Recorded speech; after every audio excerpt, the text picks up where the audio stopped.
E aí, pessoal, bem-vindos de volta. Hoje a gente vai falar de um tema que, olha, acho que pega todo mundo hoje em dia: o esgotamento.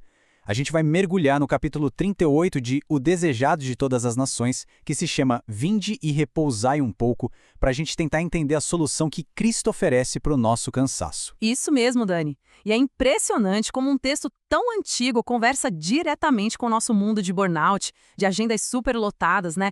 Parece que foi escrito ontem, de verdade. Vamos descobrir juntos o que a gente pode aprender com isso. E olha, tudo começa com esse convite, que é o coração do capítulo inteiro.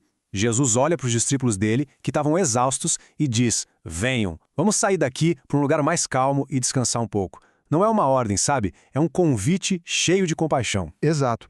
E esse convite é o nosso ponto de partida para a gente entender não só o que estava acontecendo com eles, mas o que Jesus realmente estava enxergando por trás daquele cansaço todo.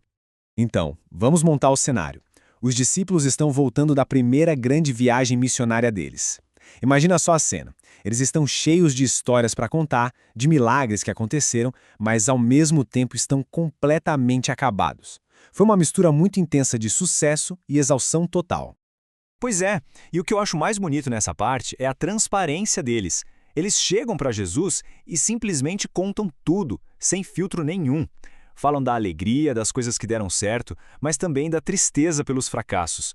Confessam os próprios erros, as fraquezas e, claro, admitem, a gente está exausto. Eles se sentiam totalmente seguros para serem vulneráveis com Jesus.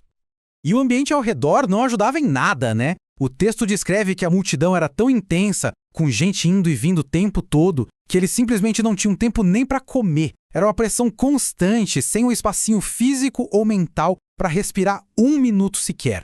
Uma rotina que suga qualquer um. E aqui a narrativa dá uma virada muito interessante. Jesus percebe o cansaço físico deles, claro, mas ele enxerga um perigo muito mais profundo. Algo que não estava na superfície. Um risco que ia muito além do corpo. Exatamente. Era um perigo espiritual que vinha disfarçado de sucesso. Esse quadro aqui resume perfeitamente o problema. Por fora, o que a gente via? Sucesso, muita atividade, resultados, elogios da galera. Mas por dentro, qual era o risco? O orgulho espiritual começando a dar as caras, a confiança excessiva nos seus próprios métodos e, o mais perigoso de tudo, a perda da dependência de Deus. É isso. Eles corriam o risco de começar a achar que o sucesso era mérito deles, da própria capacidade. E essa é uma armadilha que não tem época, né, Dani? Continua sendo um perigo enorme hoje em dia. E essa citação do capítulo é um diagnóstico certeiro.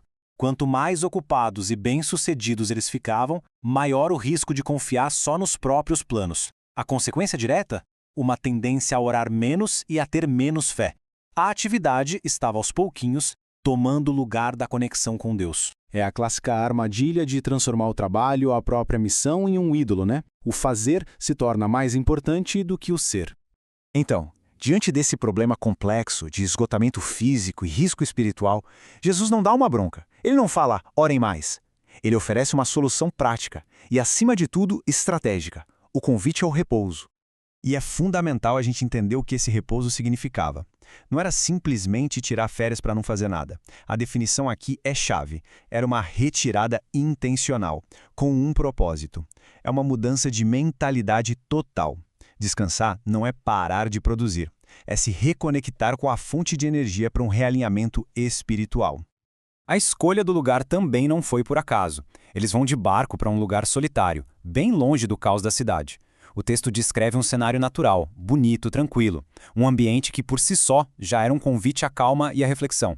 Perfeito para o tipo de descanso que eles precisavam. Ok, então agora vamos ver o que de fato aconteceu nesse retiro e quais princípios a gente pode tirar disso para as nossas vidas hoje. Porque o que eles viveram ali não foi só para aquele momento, né? São lições que valem para sempre. Esses 4 pilares mostram como aquele tempo foi produtivo. Primeiro, a comunhão, a conversa honesta. Segundo, a instrução, onde Jesus corrigiu os erros deles e deu mais clareza. Terceiro, a reorientação, que era o antídoto perfeito para o orgulho. E por fim, a renovação, que vinha não do esforço deles, mas do poder divino. Ou seja, o descanso não era passivo, era um processo ativo de cura e fortalecimento. E o maior exemplo dessa necessidade de se retirar era o próprio Jesus. O texto lembra que, mesmo com a vida mais cheia de trabalho e responsabilidade que já existiu, ele constantemente se afastava para lugares desertos só para orar. Se ele precisava disso, quanto mais a gente, né? Isso conecta tudo. O capítulo deixa muito claro que a verdadeira eficácia, o trabalho que realmente produz frutos que duram, não é o que é feito com mais correria. É aquele que é realizado com muita oração, santificado pela conexão com Deus. A nossa força e eficiência vem dessa fonte.